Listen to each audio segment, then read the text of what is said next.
एक बात जरूर है कि आप जब स्तुति गाते हैं, देवता खुश होते हैं, आपके अंदर के देवता भी प्रसन्न हो जाते हैं और आपके लिए अनंत राशि से, अनंत नाड़ियों से कितने तो भी तेज पुंज ऐसे प्रकाश के किरण आपके अंदर छोड़ते हैं। आपने फोटोग्राफ्स में देखा होगा ये कितनी मेहनत करते हैं आपके लिए। तो आपके लिए भी बहुत आवश्यक है कि वो जब इतनी हमारे लिए मेहनत कर रहे हैं तो हमें भी इस शुद्धता को पाना चाहिए। तो पहले जो शरीर हम इसको धिक्कार रहे हैं, जिसको हम मान नहीं रहे हैं, वही शरीर जा करके एक यज्ञ हो जाता है। यज्ञ माने ऐसे कि अब हमारा शरीर है, हो रही तकलीफ, तो ये तो तकलीफ होनी है क्योंकि ये यज्ञ है ना।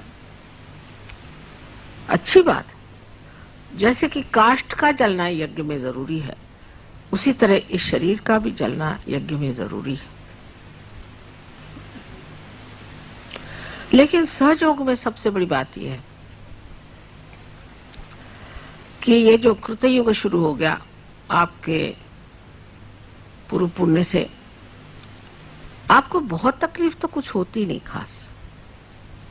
सब सामने चीज आके खड़ी हो जाती, सब साक्षात्कार होते रहता है।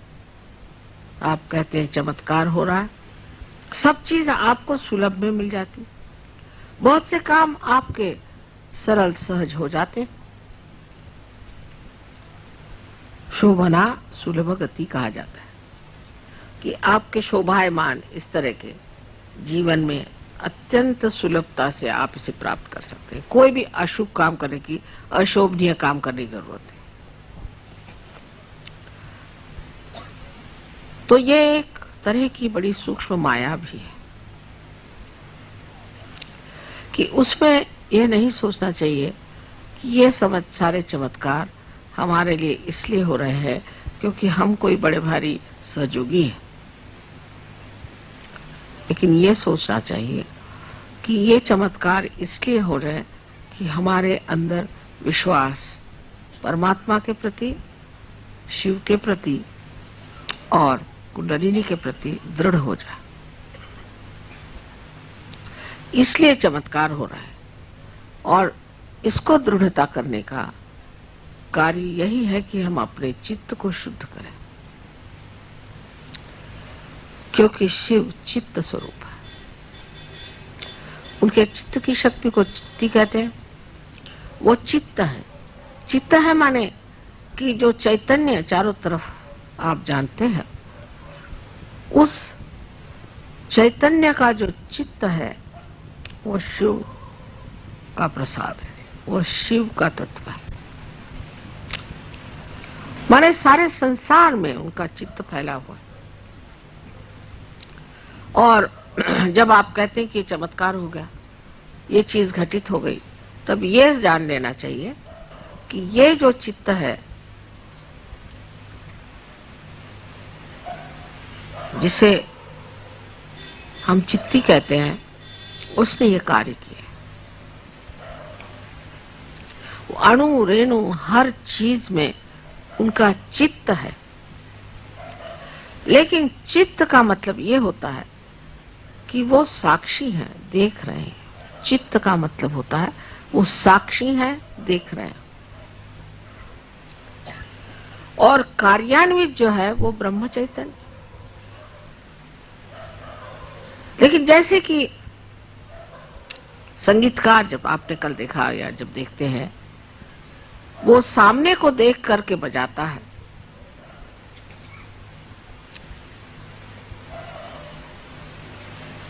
उसी प्रकार ब्रह्म चैतन्य उस चित्त की दृष्टि को देख करके ही कार्यान्वित होता है।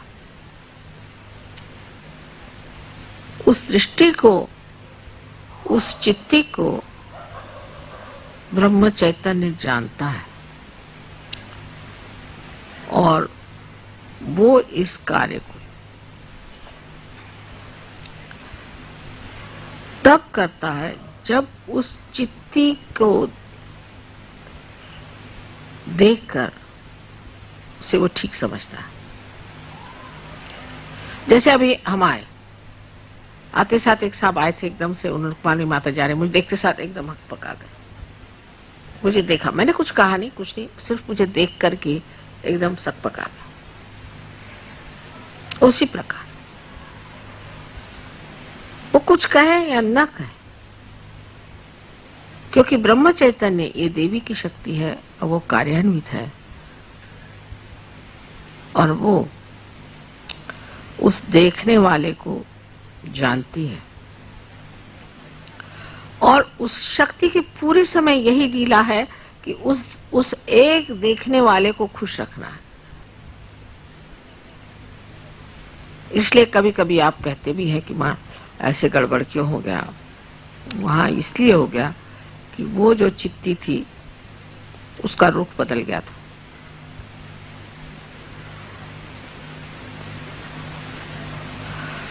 अगर आप आज शिव की पूजा कर रहे हैं तो ये मैंने जो 4 नाड़ियां बताई हैं उसकी ओर नजर करें, और जिस तरह से मैंने आपसे बताया है कि अपने को किस तरह से इन 4 चीजों में लीन कर लेना चाहिए चित्त को, ये कोई बड़ी गहन बात नहीं है, लेकिन सूक्ष्म है। और फिर आप मुझे बताइएगा कि इस तरह से अंतर्मन करके जो आपने अपने साथ विचारणा की कही है, या तपस्या की है, या जो वार्तालाप किया है, और जो अपने चित्त को शुद्ध किया है, उससे आप एकदम पाइएगा कि आप शिव के सागर में पूरी तरह से डूब गए। और ऐसी दशा आप सबकी हो जाए, यही मेरी एक शुद्ध इच्छा है।